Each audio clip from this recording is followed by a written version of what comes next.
And I believe, and looking at the evidence, it suggests that when companies are much more humble and honest and transparent, for us as consumers, the level of trust goes up. Yeah. And also as well, you get to be able to own that narrative much more, and you're not living in a way to try and kind of hide information. So I think we do a lot of work with our clients to get them comfortable, show them that it works, and to help them share more information and bring that level of humility of saying we're not there yet, but we're doing our best, and we're working things through. Yeah, because it's not just about communication, like you say, to consumers necessarily, is it? Sometimes it's about internal comms. So it might be business units within an organisation, or like you say, down the supply chain. So they can understand why you're asking for information, for example, or even maybe just prepping them, saying, by the way, because, you know, we all know for a fact if we're in this kind of space, there's going to be legislation that comes for every business fairly soon, like in the next 3 years or so.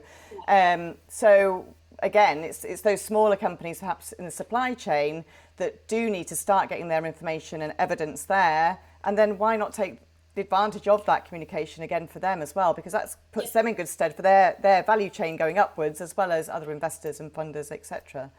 Exactly. Yeah. So obviously you've mentioned about working with NGOs as well. So do you have NGOs as clients, or are you almost like a mediator between organisations or private sector and NGOs, or how does that, just explain a bit about how that works? So we are both, actually. Okay. So we do have clients who are NGOs, and we have clients who are large businesses. So we work on both sides, and we love that because we feel that both relationships are important for one another. And actually, we like to sit in the middle between the two. And often we will bring both sides of the coin together.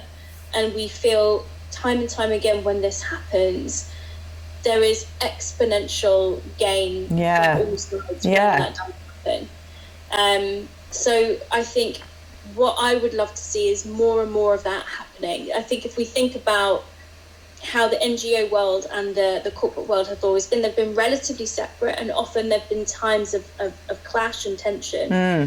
Now, I think some level of tension is good, and that should always remain. NGOs are there to kind of challenge and hold to account, and that's part of the trust that we have in those organisations. But I think there's also a space for collaboration and collective action.